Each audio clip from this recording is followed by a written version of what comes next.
Hey, and welcome to Dr. G Speaks. I am Dr. Kristen Guillory, and I am so very excited to help you experience a life of freedom, faith, and fun you may not even realize is possible. Listen, I know you feel held back, I know you feel stuck, and I know you are hiding. As a coach and the author of Look, Stop Hiding, How to Find Your Voice and Never Dim Your Light Again, you will get to listen to some amazing stories, receive some homework, that's the professor in me, and get some tools to help you live the life you deserve. It's time to quiet the noise and walk in the fullness of who God created you to be. It's time to stop hiding and start thriving. Together, we'll uncover your potential and ignite your journey to a fulfilling life, a life of freedom. Hey, y'all. I don't know about you, but from time to time, not often, let me not pretend like I do it every week or every month, but from time to time, I strive to reflect on where I once was, reflect on things that I've learned, areas where I've grown, and more. So a couple years ago, I used an app, kind of a Bible study app called First Five, and I began using it in 2017. And there were areas where you could respond or post questions and more. 5 years later, for some reason, I was led to look back at something I posted in this app in 2018. And I'm going to read it. I'm in a desert moment right now. In August of 2014, I left an amazing position out of obedience. After I immediately began putting things together to connect with potential clients. Each time I went to do so, the Lord stopped me. And I thought, okay, I need some income. I did not contact these prospects in obedience.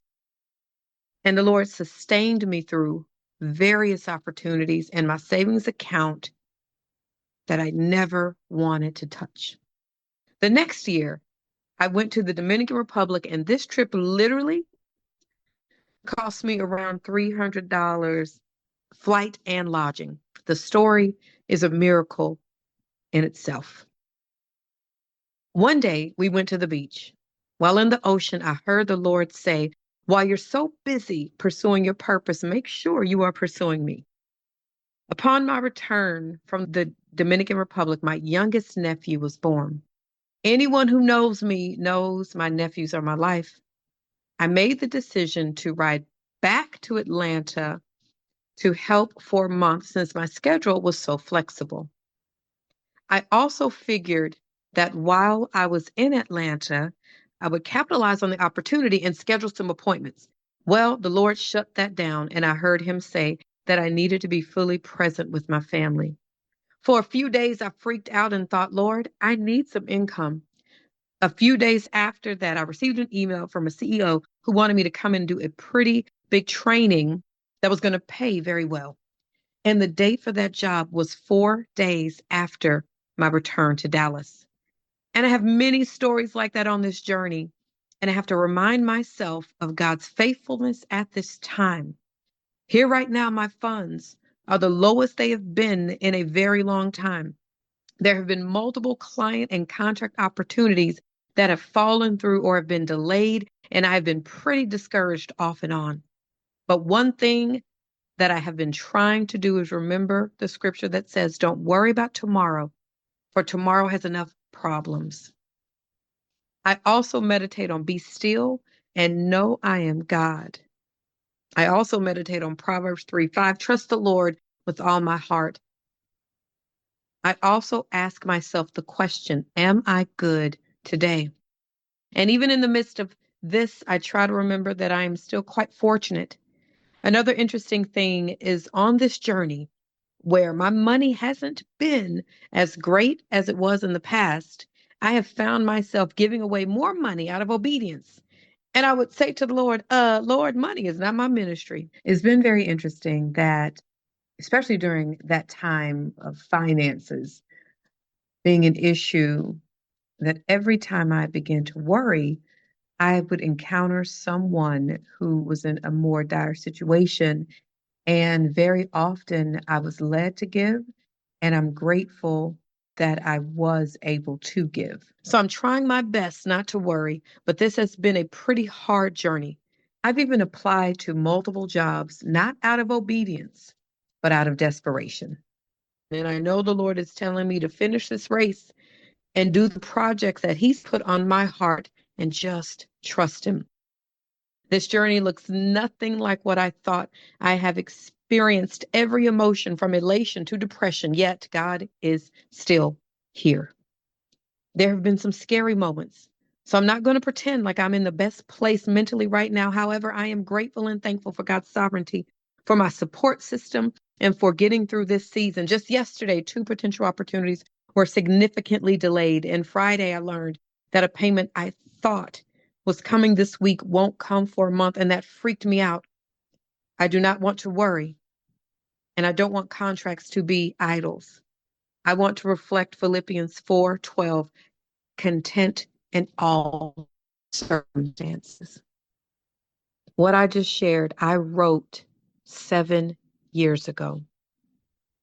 And as I reread it, I am so grateful for the trust that I had and that I tried to have in the Lord at this time where I felt like I was in the desert. If I could go back and tell that Kristen something, it would be hold on. You have no clue what's on the other side of your obedience. It's going to blow your mind. I had no idea. I had no idea that a few months after writing this, I would begin a journey that would change my life. And that journey was a journey of speaker coaching. I had no idea that just a few months after writing this, I would go on my first extended solo international trip. I had no idea that just about a year or so after this, I would be making the most money that I had ever made in my life. I had no idea that just a couple years later, I would relocate to the beach to set my life up as a vacation. I'm so grateful for that Kristen not giving up, even when she wanted to. I'm so grateful that just because there may be fear and doubt on my end, that God doesn't change. And as I reflect on that time, in truth, it was a difficult, off and on 5 years from 2013 to 2018, from losses of family members and my finances decreasing to leaving my job to confusion, frustration, having to surrender a whole bunch. And God was there. So if you are in a place and you can relate to that, Kristen, of feeling like you are in a desert moment, do you see God's hand on your life right now? Do you see it? How is God present in your life right now? What do you believe He wants you to learn? What do you believe He wants you to surrender? In what ways has He grown you? Does He want you to trust Him? As I think back to that time when it was difficult in different ways, there are 8 things that I wish I would have known to do or considered doing. So if you are in a hard place right now, whatever the hard is for you, consider one of these, all of these, some of these on the journey. So for me, I wish I would have done some of these things either more or just period. I wish I would have been honest with those closest to me at that time. I shared with my best friend and maybe another friend or family member that, oh, this journey isn't easy or I'm struggling a little bit, but I don't believe I ever, in full transparency, shared with anybody how much I was struggling until on a plane in December 2017, headed to Atlanta with my mom to visit my family. And my mom happens to ask, and we did not ever talk about my finances, but she happens to ask, "Oh, is there anything you need?"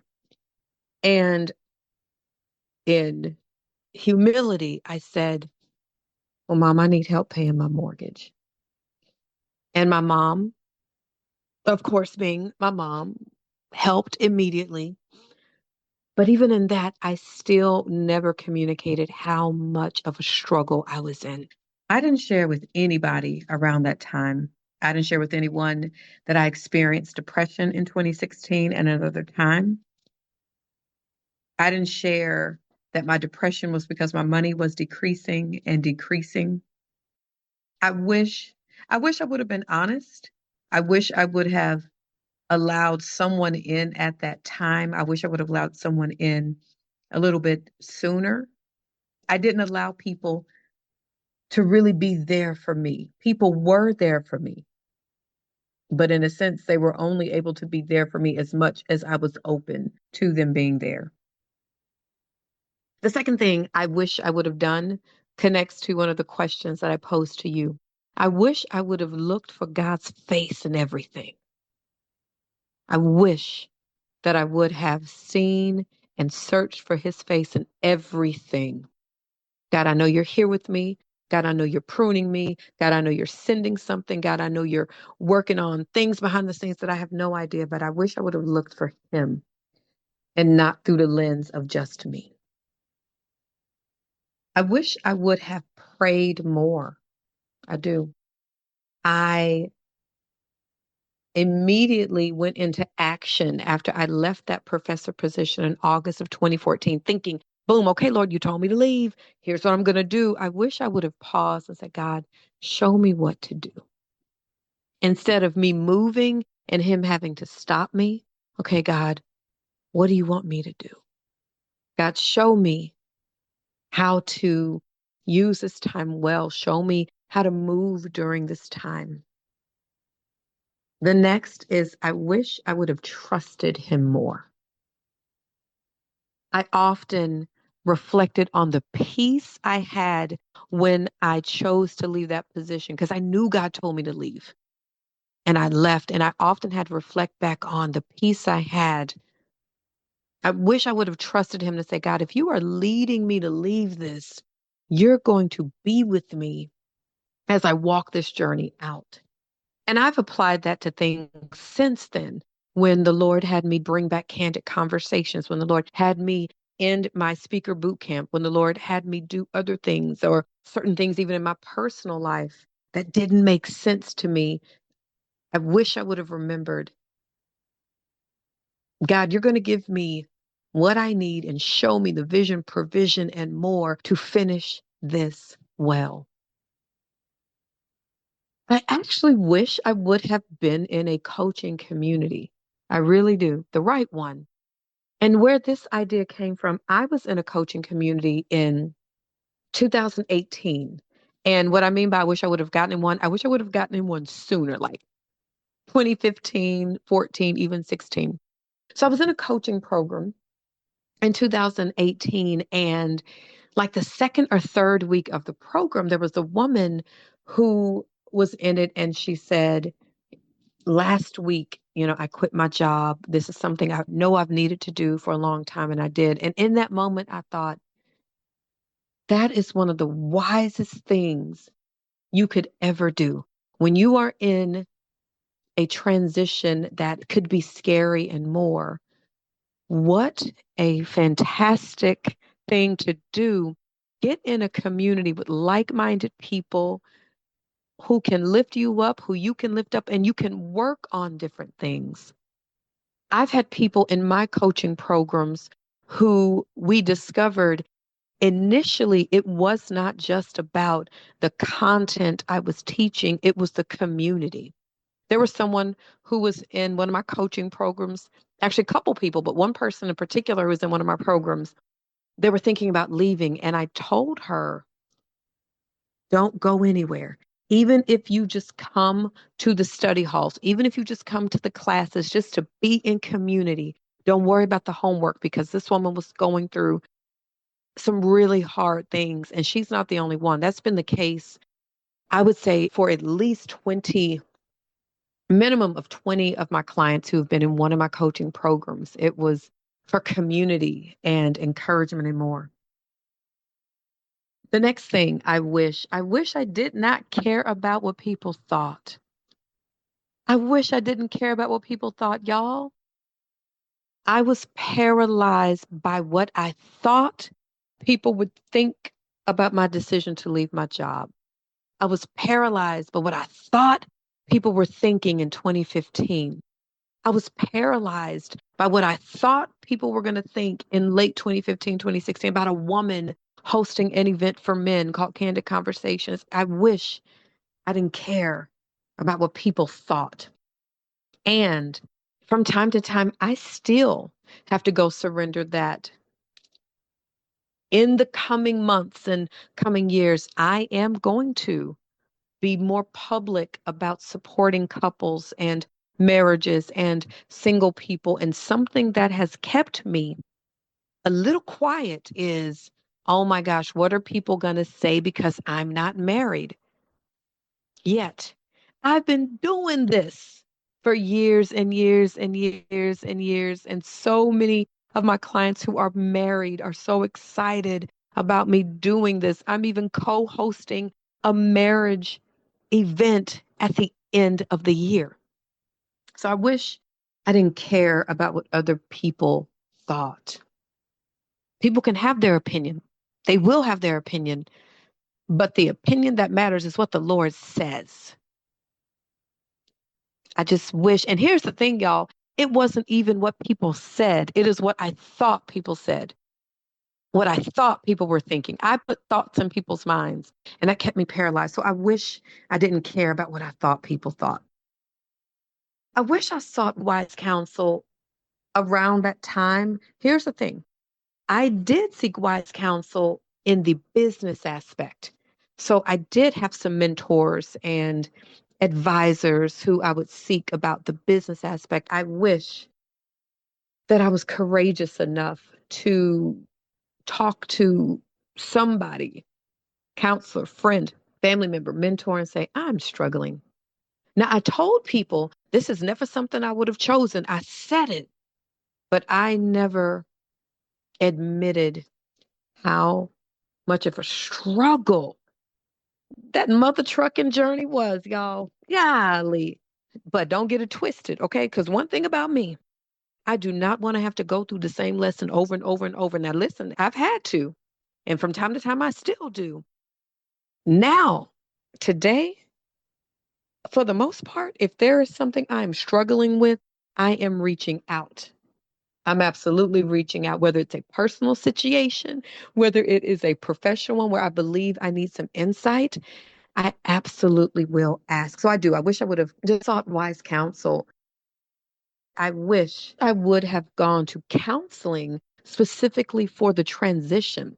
I went to counseling for the losses of family members, but I didn't even think to talk about the emotional impact and strain and everything that goes along with leaving a job and trusting God and walking in faith. I wish I would have gone to counseling.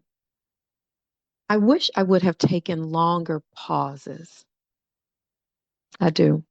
I wish I would have taken time to not work on projects or speaking or building my business or making money. I wish I would have taken time to pause even more, even though I hung out with friends and family and kicked it. I wish I gave myself permission to say, you know what? This week, we're not going to work on any work.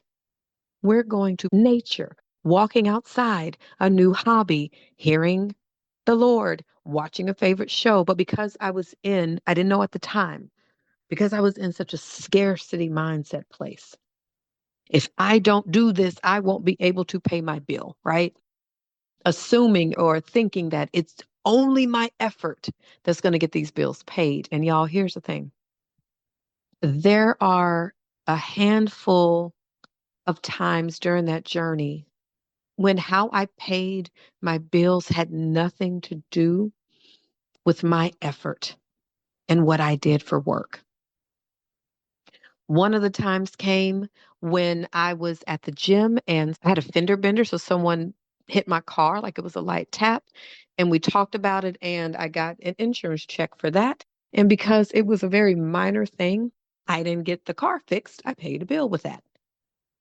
Something else happened with the car and the same thing.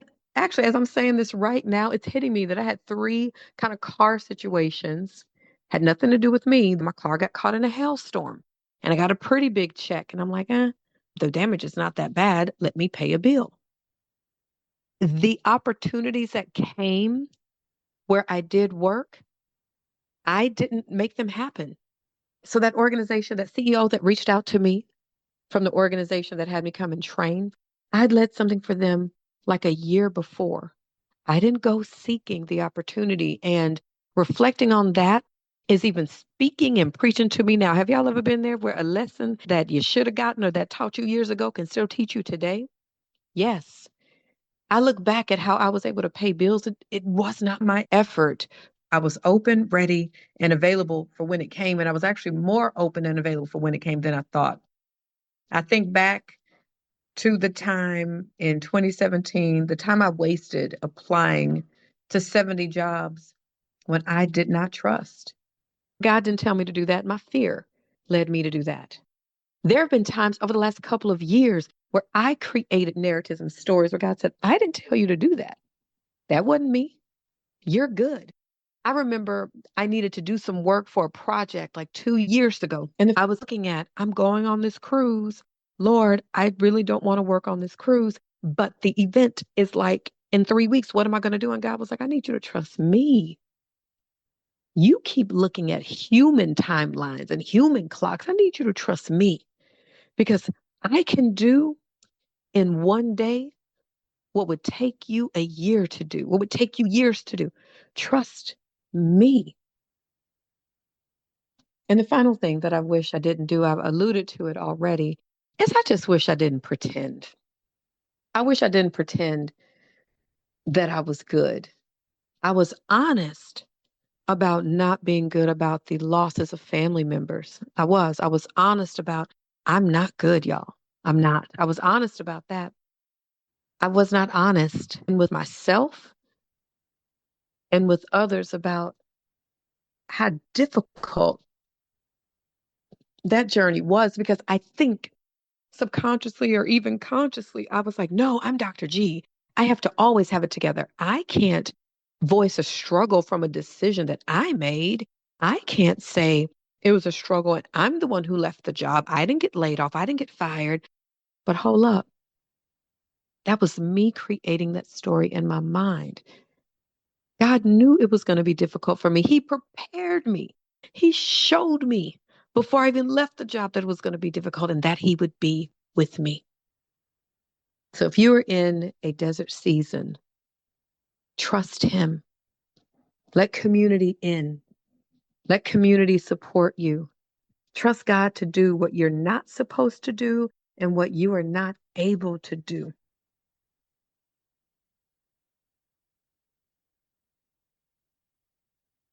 Your affirmations. God, I know you are with me, and I am going to journey through this season with full trust and obedience in you. God, thank you for already moving in my life. Thank you for already doing things that I don't even know what you're doing. So, Lord, I thank you in advance. Lord, your dreams for my life are so much better than I could ever imagine. Help me to remember this. Help me to believe this. Life is so much better in community, and I will lean on my God-led community. Thank you so much for listening to the Dr. G Speaks podcast. And if you enjoyed this episode, please share it with your friends and family. Thanks again, and I'll see you next time. Deuces.